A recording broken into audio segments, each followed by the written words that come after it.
And welcome in to the third episode of Inside Major League Baseball. I am still, as my name will continue to be, Connor.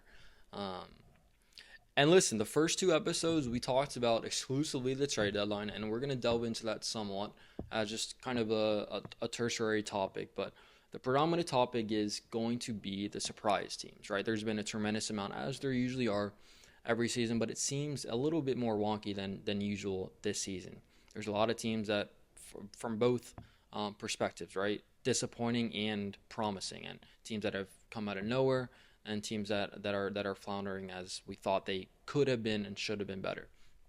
So I'm gonna harp on one team in particular, but there's a couple that I was quibbling with that I want to illuminate before we get going with the one team. The White Sox, right? They're 47 and 43 in first place. Now, granted, it's inflated a little bit because of the American League, of how putrid the American League, specifically their division. Although the Twins have played a little bit better recently, but the Royals are clearly one of the worst teams in the league, which I could imagine here most people thought they were going to be better, if not competing for a playoff spot. But they are pouncing on them. They are pouncing on the A's and the Angels, which is inflating their record a little bit. And they're only 47 and 43, obviously 4 games above 500. That they're in first place in the American League Central, as I mentioned, but they wouldn't even be in a playoff spot if they're in the National League. So as much as we want to laud them, and rightfully so, they lost 100 games back-to-back seasons prior to this season. They have some foundational pieces like Colson Montgomery, their shortstop, who they got in the Garrett Crochet trade from the Red Sox a couple off seasons ago. Foundational piece at shortstop. OPS above 800, just cranks the ball.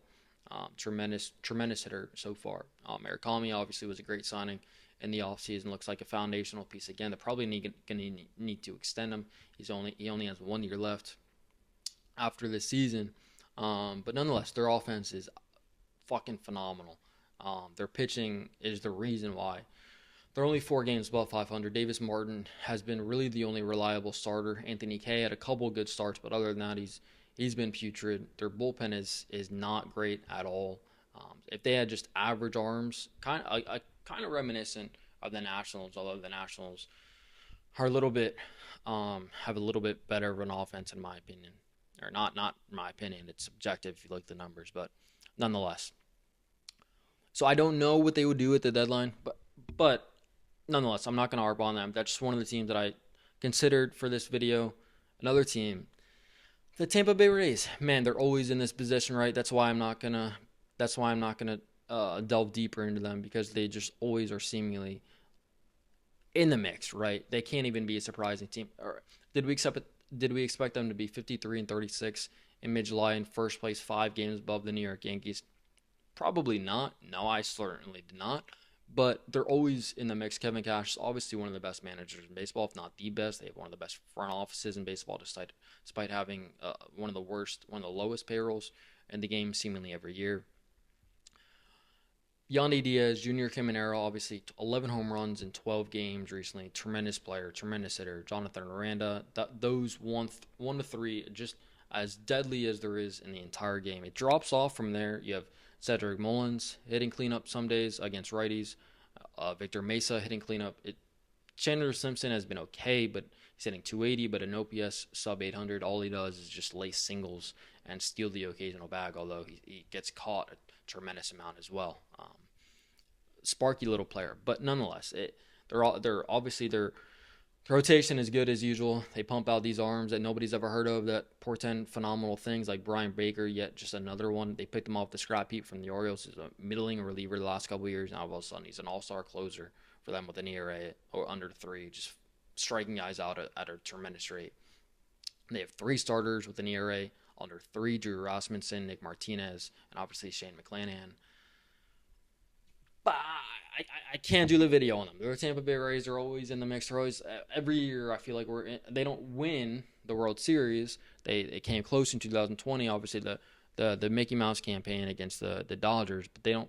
They're always in. We're always like July. Oh my God! You look at the standings. The Rays are in it. Like I'm not gonna do the video on them. The A's. I could have gone in that direction, the negative way. I don't want to do that just because I don't want to be negative, but also I don't think they're that interesting of a team to talk about. They're in Sacramento right now. They don't even have a location. Their offense is. Some people thought they're 10 games below 500. Some people thought, actually, respected voice Harold Reynolds on MLB Network, he thought that they could have actually won the division. And he's not really a hot take guy, so I was a little bit surprised that he would say something like that. So I genuinely believe that he believed that, which I'm surprised by because you could see that they didn't have any pitching whatsoever, and that's been their downfall. They have a tremendous offense as they seemingly usually always have, and it's even taken off at an extreme rate this season with Nick Kirk, Shea Langoliers spearheading that, and they have a tremendous offense. They're, again, kind of like them, the White Sox, and the Nationals, very similar. Just tremendous offenses, absolutely zero pitching. The A's are just way below the other two teams. But I'm not going to do them. The team I will do, and I will spend the next few minutes on, and what the team that this video will be about, will be the Miami Marlins. They are currently 51-42 in the second wildcard position, just a game and a half back of the Atlanta Braves for the NL East division. They just surpassed the Phillies, who are in the third spot. They are a game back of the Cubs, who have PCA right now, who is hitting a home run every game, seemingly. They're 3.5 games above the St. Louis Cardinals for a wild card spot. And as you see right there, they're 25-8 the last 33 games, the best mark in all of baseball. And it is not just because of one aspect of the game. It is not just because of defense, not just because of pitching. It is not just because of the offense. It is because of all of those three aspects of the game. They always have pitching, seemingly. You're not surprised if they win low-scoring games, but what we seem to always harp on is the lack of offensive production, and that has changed this season with the likes of Otto Lopez, who should be the starting shortstop for the National League, but is not because the Marlins don't have any fans. But he's hitting 346, an OPS of 900, leading the league in hits and batting average, as you would surmise if you're hitting 346. Although Blaze Alexander is hitting 366 the last 2 months. But they have Kyle Stowers, who started the season on the IL, didn't have a spring training, so he got off to an abominable start when he returned. But he's picked it up as of late, has his OPS above 800 now, which is not impressive in general, but is impressive given how he started. He was an all-star last year. He's been playing first base predominantly because of their lack of production from first base, which we will get into later on some trade targets that could be a permanent solution to first base and then move Kyle back to the outfield. They have Liam Hicks. He was a Rule 5 draft pick from the Detroit Tigers a couple years ago. Going back to Otto Lopez for a minute, he was actually a waiver claim from the San Francisco Giants prior to the 24 season. And this is what they have to do. This is what the Marlins have to do if they're unwilling to spend, which they seemingly have been under their ownership after, forever, but specifically since Derek Jeter sold his shares a few years ago. They have some foundational piece. Maybe not foundational. They have some building blocks. They have some young talent that you could build around and see as a contending core for the next couple of years. They have Sandy, who, if they continue to play like, obviously trading him is completely off the board. They have him, who may not be even their best starter, as Max Meyer is also going to join Otto Lopez in Philadelphia next week for the All-Star game. He has an ERA of 2.5. He's only lost one game. Yuri Perez was through a perfect game through 7 innings. His overall numbers aren't phenomenal, but as your 3, you will certainly take it. And they've manipulated the last 2 spots for the rotation enough to sneak out a couple wins, and their bullpen has been phenomenal. Sans Pete Fairbanks, their most notable arm, the guy making the most on the team, $13 million, has been terrible. But other than that, their bullpen has been nails and has kept them in a lot of games, which has afforded them the latitude to win a ton of these games late in innings, as they just walked off The Mariners a couple of nights ago. They're a scrappy team. They put the ball in play. They put the ball in play, and that is something that not a lot of teams do nowadays. Obviously, as you know, as you see all of the Yankees, which is why they are so prone to these swoons because they don't have any guys who can just get on base and start rallies and cause chaos on the bases. It's just all or nothing. If they don't have guys hitting home runs, they're not going to win games, and the Marlins are not prone to that because of how often they put the ball in play. They lead the league in stolen bases as well, which that travels, and it doesn't matter who you play against. It doesn't matter where you're playing. If you put the ball in play and can steal bases, you can wreak havoc in games and eke out a couple wins against teams that you probably shouldn't even be in the game, let alone be beating. And that's what they've been doing recently, and that's sustainable. That is something that if you were to ask me, hey Connor, will the Marlins make the playoffs? I'm still iffy. If you look at Fangraphs, they have almost a 50% chance, which is aggressive for me. But I with the numbers I spewed and what I just said regarding their play style, I don't know how. What gives me trouble, if they were in the AL, they would win a division. But what gives me trepidation is how stacked the National League is. There's going to be a one, maybe two teams in the National League that win 84, 85 games that won't make the playoffs. The National League is just stacked. And I'm not talking about just at the top with obviously the Brewers and the Dodgers, even that middle area with the Padres, with the Cubs, with the Cardinals, with the Phillies. And you throw the Marlins in there. I mean, those are some good teams. One or two of those may not make the playoffs, but if they continue to play like this, and if they do augment it at the trade deadline, which I will get to a couple names, um, that could play regular who could get regular ABs at third base, who would be an upgrade as at their current state. I don't see why. Now, obviously, it's contingent on health. They have a lot of guys, as most teams do. They have a lot of guys that are prone to injuries, especially in the rotation, and they cannot forward one, right?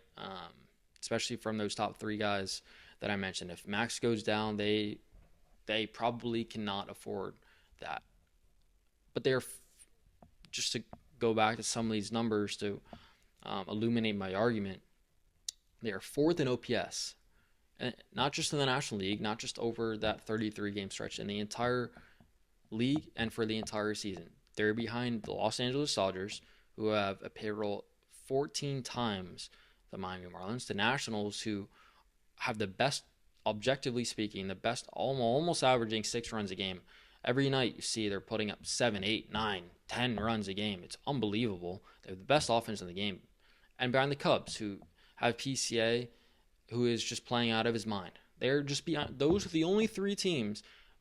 OPS is the landmark stat that we've brushed aside average, we've brushed aside home runs, we've brushed aside all these caveman stats to circle OPS. The Miami Marlins are fourth in OPS in the entire league. If you strip away the Marlins, I know that you're hearing the team Marlins, and obviously they don't deserve the benefit of the doubt. But if you strip away the team Marlins and just say, hey, we are in mid-July, will the team with the fourth best OPS in all of baseball make the playoffs? How do you say no? You can't say that. Now, the argument against it is the Nationals probably won't make the playoffs, and they're above them. But hey, that's not going to support my argument, so we're not going to harp on that. They are not. They are ninth in runs. They are 10th in ERA against. Obviously, now we're in pitching stats, and they are 8th in WHIP. So they are not allowing base runners. They are not allowing runs. They're 4th in OPS. Lead the league in stolen bases. Have the average leader in Otto Lopez. If I were to tell you that this is the Dodgers, this is the Padres, this is the Red Sox, the Yankees, it's the Cubs, you'd say, of course, they're going to make the playoffs. So, I'm just giving you the stats. You can do with them what they will. I understand why the Marlins gives you trepidation, gives you pause, gives you reticence. Completely understandable. They completely. But just facts say they should make the playoffs. Now, some overall takeaways and trade targets as we wrap this up. As I alluded to, they should and probably will not trade Sandy. I actually I would have understood it if they weren't playing this well, even if they were just a couple games out of the wild card, because it goes back to my logic of what I said about the Tigers in the whole Tarek Skubal scenario. With the implementation of the third wild card, it is really not that difficult to make to make the playoffs. Although it is more difficult this year in the National League with what I have highlighted because of how good some of these teams are. But holistically speaking, in general, since the implementation of third wild card, you really only need to win half your games to make the playoffs, and that should not be that difficult. So if your thinking is, oh, we're only a couple games out of the playoffs, we cannot trade this guy. That's simpleton logic, which I don't. With all the permeate with the analytics permeating this league, there's obviously a lot of smart guys that work in baseball, and they don't have that simpleton view, which is why you should not just not trade one of your star assets because you're a couple of games because of behind a playoff spot, because you're probably not probably you won't win the World Series, let alone you win your respective pennant if you're a couple of games out of a wild card spot in the deadline. You're not a good team at that point. So you need to trade that asset, recoup plentiful of assets. So going forward, it portends good things. So you're in the mix. So you're not hovering around a playoff spot. You are in a playoff spot for years to come. So if the Marlins were in that spot, I would say, hey, trade Sandy. Probably not. He's a free agent after next season. Probably not going to re-sign him unless he takes a discount, which he might. He seems to love it there, but probably won't. Trade him, get a bounty full of prospects, replenish your system, and go for it in a couple years. You have Max Meyer still under contract for a lot of years. Yuri Perez under contract for 4 years, I believe. Go for it with them and get some assets back for Sandy. But with everything I just mentioned, with how good they've been playing, with the stats being so phenomenal, 9 games above 500, currently cemented in a playoff spot, only a game and a half back of the Braves to win the fucking division. You cannot trade Sandy, and I don't think they will, obviously. So, what do? Well, they're going to buy. They're going to probably buy on the periphery. They're not going to go after big names. Obviously, they're not in for Tarek, and they have no chance of re-signing him or winning the World Series. So it would be ridiculous to trade for him and just give up all your assets when you have no chance of bringing him back or winning the World Series. So now the Astros have thrown a wrench into the trade deadline plans for a lot of teams, in my opinion, because of how well they've played lately. I think Jordan Alvarez probably wasn't actually on the board to be traded, but Isaac Paredes certainly would have been the third baseman. Christian Walker certainly would have been at first base, and those would have been prime targets for the Miami Marlins to scoop up. It would not have been an exorbitant price. Isaac is a free agent after this season, and Christian, I believe, has 2 more years left, and neither at big money, which obviously is a pertinent thing to say when we're talking about the small market Miami Marlins. So with them likely off the board, they're only 2 games below 500, 4 games out of a wild card spot, and obviously the lineage, the history that they've had the last couple of years, I don't think that they're going to be apt to just give up, even though they're having a little bit of a lackluster season. So if they are off the board, the targets for the Miami Marlins are going to be first base or third base. They could keep Kyle Stowers as their primary first baseman, but I think ideally they would like to move him back to the outfield for not only this season but long term. But I don't want to quibble over that. I don't know. I'm not inside that building. Obviously, that's just my opinion. I don't know what they will do, but I will go off the assertion that they will just that they will go for first baseman as well. Royce Lewis from the Twins, he has not turned out as the first overall pick, the top prospect for the Twins, but he's having a bit of a resurgence lately, especially power wise. He would certainly be an upgrade at third base over what the Marlins currently have. Eugenio Suarez from the Cincinnati. And I'm going to name players that are certainly on the trade block and on teams that are completely out of it. And those are not a lot of teams, so there's a finite amount of guys, so I'm probably not incorrect about any of the names I'm about to spew. Eugenio Suarez, third baseman, they went after him, I believe, in the offseason before the Reds signed him, obviously. He would be a hell of an upgrade, especially bringing that power, which the one thing the Marlins, not the one thing, it's not like they're phenomenal in every area, but a weakness for the Marlins is certainly power. They should be scoring more runs, which with as much as they steal and get on base, but they don't because of the lack of power. Suarez would be a breath of fresh air from that standpoint. And I don't believe he would cost much. TJ Rumfield, obviously Colorado Rockies, going to get traded. He's a first baseman. They don't need another lefty per se. So I don't know if they would go that route. If you want a first base lefty, just keep Kyle Stowers there. But again, they could move in the outfield to make way for TJ.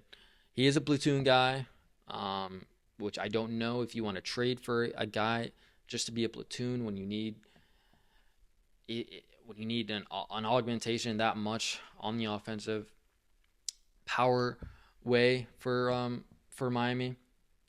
Nonetheless, he's an option. He rakes in Colorado. He would be a breath of fresh air. Blaze Alexander, as I mentioned earlier, with him hitting 360-ish over the last couple months, he would be a breath of fresh air at third base for the Miami Marlins. And he wouldn't most likely not cost much, because I just said that name and all of you just Googled who the hell that is. He's from the Orioles. They're certainly going to sell, and he's not their future. They have Kobe Mayo there at third base, so he's certainly a guy that is worth keeping an eye on if you're the Miami Marlins. Zach Geloff of the Sacramento, Las Vegas, Oakland A's.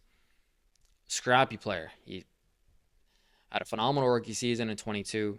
Not so good in 23, 24, 25. A couple of those seasons was ravaged by injuries, but he's having a resurgence, and he plays all over the diamond. He plays predominantly at third base. He would be a phenomenal ad for the Miami Marlins, an OPS above 800. Doesn't hit for much power, so it doesn't fill the void of power that I'm alluding to that they need, but he's certainly just an overall upgrade hitter-wise than they currently have at the third base position. So they have a stacked farm system. They could certainly go after big names. Not only just me, I don't know in general as a baseball society, do we know who the big names out there could possibly be? Sans Tarek Skubal, what we're talking about specifically for the Marlins hitter-wise. Could Jordan be out there? I don't believe, as I alluded to earlier. There's not many guys out there, big name bats that are usually traded at the deadline, and it's going to become true most likely this trade deadline as well. However, there's some names out there, as I just alluded to, that would be upgrades for the Miami Marlins, and if they snag one of these guys, I don't know if I could bet against them making the playoffs, which would be a tremendous surprise, even for the most ardent, optimistic Marlin fan supporters. All right, it's going to wrap this video up. Episode 3. We'll see you next time. Thanks for watching.